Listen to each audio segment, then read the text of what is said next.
আসসালামু আলাইকুম। আজকে যে রুগীটাকে দেখতে পাচ্ছেন, এই রুগীটা আমাদের হাসপাতালের পঙ্গু হাসপাতালের ব্লাড ব্যাংকের সামনে আজকে 10 দিন যাবৎ পড়েছিল।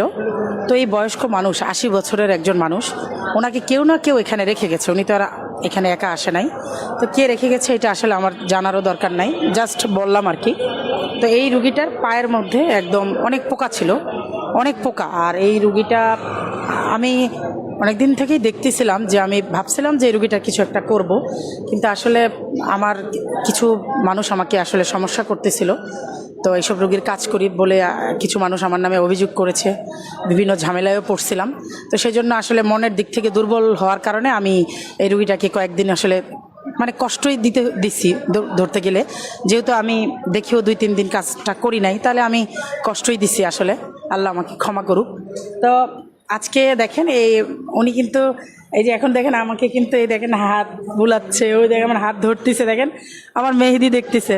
এগুলো আমার খুব সার্থকতা যে এখন ভালো হয়ে গেছে, দেখেন গোসল করানোর পরে। তা যা হোক, আমাদের একজন মহৎ ডক্টর প্রফেসর আরিফ স্যার, উনি আমাকে এই রুগীটাকে বলছে যে আপনি সাহস নিয়ে রুগীকে ভর্তি করেন এবং পরিষ্কার পরিচ্ছন্ন করেন।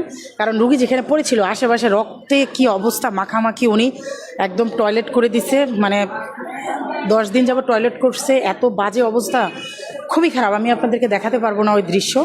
তো পায়ে অসংখ্য পোকা ছিল, তো সেগুলো পরিষ্কার করছি, আমার ওয়ার্ডে নিয়ে আসছি, গোসল করাইছি। এখন দেখেন শরীরটা চকচক করতেছে। আর উনিও এখন রেসপন্স করতেছে। যতক্ষণ এর আগে যখন ওনাকে পাইছি তখন রেসপন্স করার মতো অবস্থা নাই। শুধু কথা বলতে পারে না। কথা বলতে পারেন না?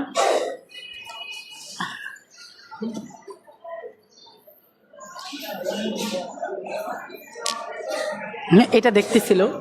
যাই হোক, আস্তে আস্তে হয়তো ঠিক হয়ে যাবে। আজকেই মাত্র ভর্তি করাইলাম। তো আমার ওয়ার্ডের বারান্দায় এখন আছে, যেহেতু গোসল করাইছি। গোসল করানোর পরে এই যে নতুন কাপড় পরাইছি, একজন হৃদয়বান ভাই এই কাপড়টা কিনে দিছে। আর এই যে গালের মধ্যে মেরিল দিয়ে দিছে, লাকি খালা অলরেডি আমাদের খালা মেরিল দিয়ে দিছে, মুখটা এখন চকচক করতেছে। তা আমরা শুধু এটাই দেখাইতে চাই যে রাস্তায় যে অবস্থায় পড়েছিল সেখান থেকে কিন্তু ওনাকে ইচ্ছা করলে আমরা একটা সুস্থ জীবন উপহার দিতে পারি। তো প্রফেসর আরিফ স্যারের জন্য আমার দোয়া রইল। উনি স্যার আমাকে টাকা পয়সা দিচ্ছেন, তো স্যারের টাকা দিয়ে কাপড়, এই যে বালিশ কিনছি, এই যে চাটি কিনছি, সব কিছু কিনছি। তো বাকি চিকিৎসা, ওনার পাটা মনে হয় রাখা যাবে না, অল্প একটু জায়গা কাটতে হবে, সেটাও আমরা করব। পরবর্তীতে আমরা ওনাকে আবার দেখাবো। আমাদের জন্য দোয়া করবেন। আল্লাহ হাফেজ।